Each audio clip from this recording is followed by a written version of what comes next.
Hi, friends. Kenny Jahng here with the Church Online Podcast. Welcome to today's episode. Today, we're going to talk about what is digital identity, why your digital identity actually matters, and how to reach people with thoughtful design, logos, brandings, and digital identity. Now, before we get started, let me just share with you this episode is brought to us by .church. .church is a top-level domain name used by tens of thousands of churches like Canvas.church and Life.church to connect and engage with visitors online. As part of the Identity Digital portfolio, .church domain names come with an added security and phishing protection. Get a .church domain name at name.church or your favorite registrar. Now, today's guest I have right beside me on the screen is DJ Chuang. DJ's ambassador for the .church domain, part of Identity Digital, that powers most of the relevant domain names across the internet. Now, DJ is known as a thought leader who helps churches and nonprofits learn how to use the latest digital technologies. DJ, welcome to the conversation today. Hey, thank you for the warm welcome. Great to be here, Kenny. So let's get right to it for today's conversation. I love this topic in particular as a communicator, as somebody who's really trying to steward brands and identity for so many different organizations that we've come across. I'll just pitch the first question, DJ, that I'm actually curious what your take is. It's basically, why do you think church leaders care? Why should church leaders care about their digital identity in today's world? Well, before we talk about the why, let's tell about what it is. What is a digital identity? Yes. So digital identity, a simple way to define it is how you show up digitally, how you show up online when people see you, experience you, or want to find you. And all of that is wrapped up into your domain name, your username, your handle, and the ways that people can connect with you, even if you want to include YouTube channel, but YouTube channels have a URL, have a username. And then in the virtual world, you might even call it avatar. But it's all of what represents you in that digital world, on the internet, in social media.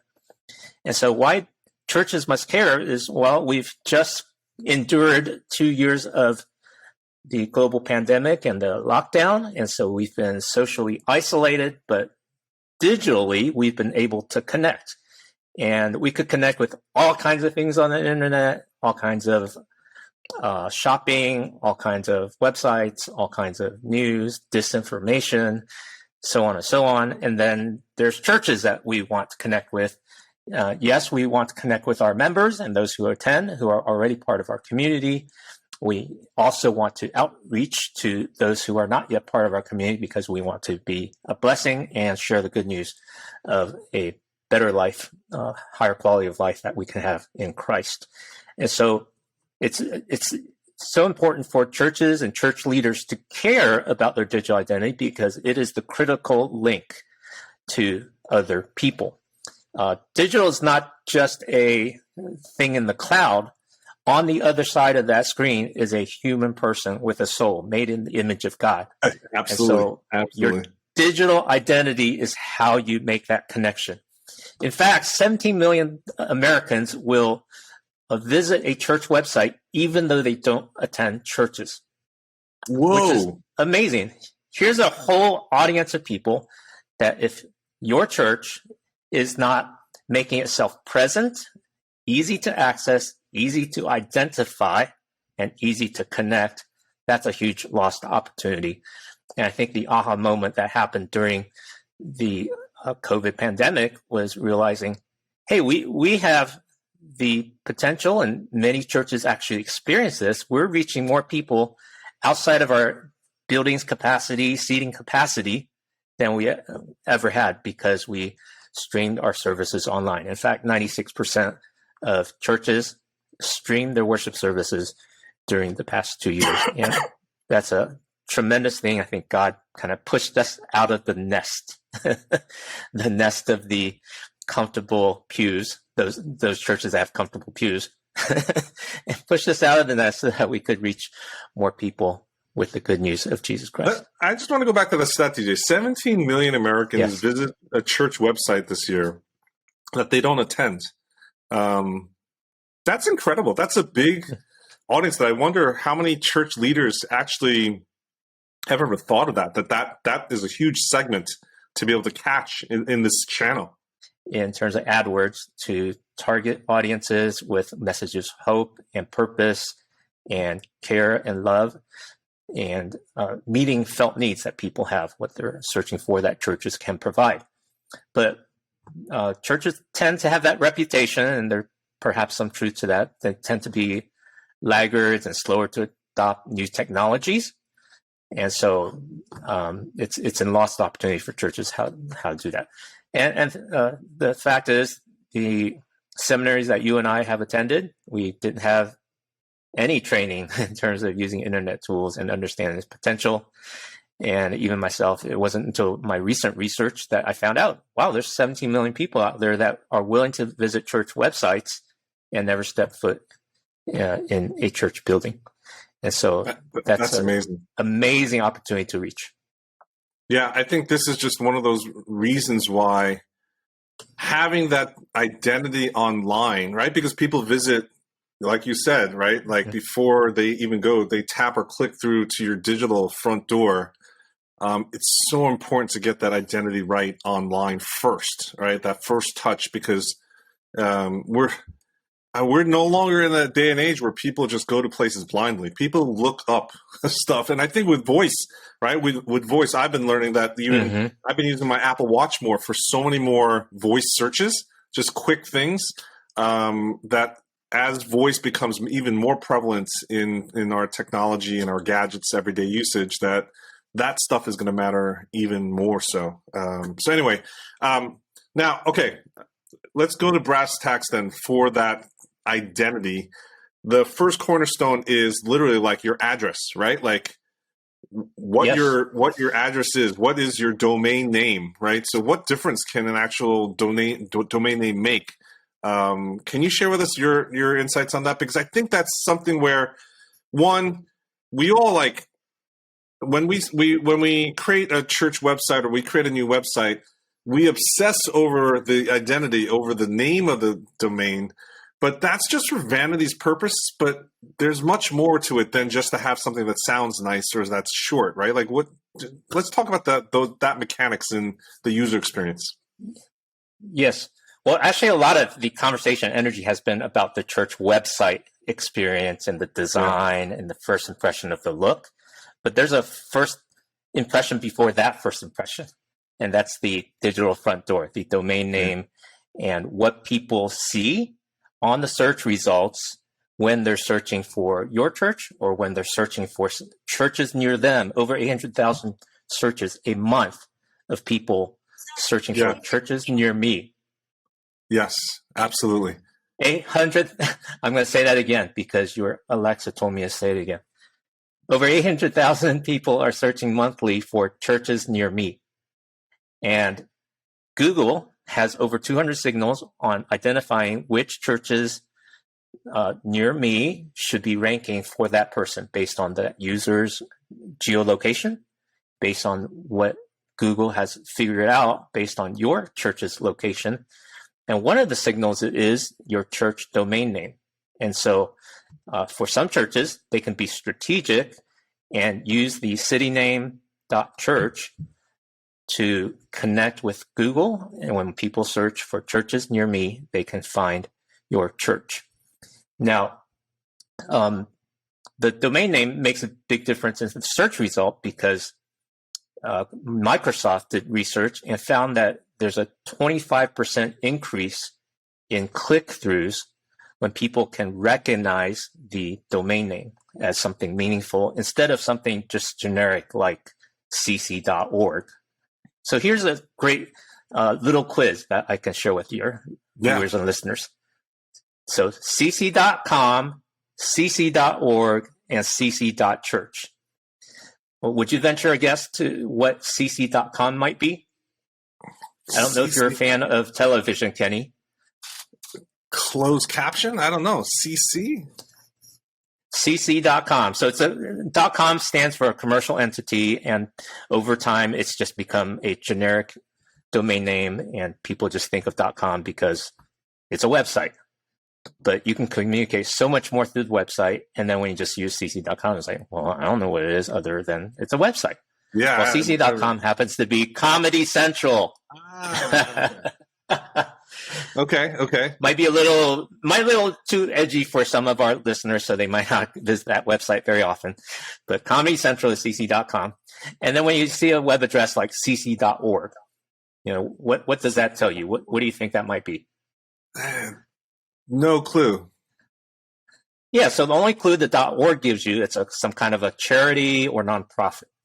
Yeah. But, even though it's a great, super short domain name, and short is a valuable thing to have if you can get a super short domain, but it doesn't have meaning.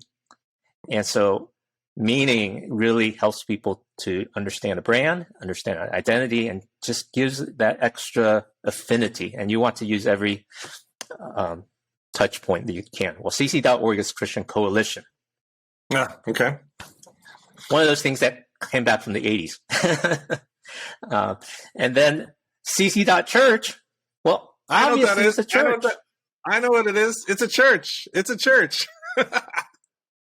And then when you're searching for a church near me, or you're searching for hope or faith community belonging, and you see that in the search results, cc.church, like, oh yeah, that's more of what I want. And cc.church happens to be owned by Champion Center. So cc.church is Champion Center, but people immediately recognize it's a church. And then if they're looking for a church, they click right through. They're not going to read all the mumbo jumbo because people's attention spans are so short, and people are reading headlines, and then that domain name is in headlines. So in fact, it's a powerful way to connect. I would argue, DJ, that is so much better, even if you didn't know or even if you knew what it was, like Comedy Central. I don't know if I would remember it's cc.com necessarily, or that Christian Coalition that it's cc.org, but if I knew cc.church, I was like, what's that church again? And then you can, backtrack and say, oh, it's Champions. Oh, CC. There's so much value. You're right. Just literally, even before you get to the website, that domain name actually just has so much value. Now, here's the question, though. Most churches, unless you're a church plant, unless you're launching a new church, most churches already have a website, right? They have a domain name. Are we supposed to just trash our current domain that we've invested in and put on business cards and flyers and signs and everything? What can they do to actually upgrade? Well, it's a great conversation to explore at the right time and the right season. Just as logos for businesses and churches, it's something that is revisited every 3 to 5 years, roughly. Some might do it more often because the church is going through a lot of changes, and you want the visual and the communication and the design and even the domain name and to have that kind of alignment to communicate visually, verbally, what you want to say in terms of your vision, and in terms of the people you're trying to reach, and in terms of the feeling. So there's a whole emotional element when it comes to visual design, all of that to align. And so domain names can get an upgrade to better match your domain. So if you're using a domain name like, elevationchurch.org, let's go ahead and just mention one that's a very well-known church, very popular church, strong digital presence and all things, but its domain name isn't quite upgraded to its maximum potential because a bit longer. It's got at that org. Yes, it's got church in the keyword, but they also own elevation.church. And what they're currently doing is elevation.church redirects to elevationchurch.org. Now, if their strategic team happens to be listening to this podcast, I would encourage them to say, hey, you know what? You've got a tremendous opportunity to begin adjusting and refining and even take it up to that next level and make elevation.church your new website homepage, and then have elevationchurch.org redirect to the .church. Yes. So just flip it around. It's a couple technical configurations, and all your printed matter in terms of elevationchurch.org, it's still valid. It still works. Yeah, it works. But you can make that small technical change and start acclimating people to using .church. It adds that extra punctuation to your domain name. And then you can begin leveraging more and more of your communication into your next season of how you want to communicate visually and verbally. And then it becomes elevation.church. And one of the other churches that has been the pioneers in digital engagement, one of the first churches to move to a .church is life.church. Yes, life.church. And what they're able to, what they're able to do with that is they're able to use life.church as their social media handle. They're using it as their domain name. They're using it as their brand, and they're using it on their physical signs on their buildings. And anytime they communicate, they can just put their logo and name, and they don't have to add an extra URL. Yeah, everything's baked in, very streamlined, so efficient, and it's just beautiful. I love it. Elegant. Beautiful. Elegant. Yes, absolutely.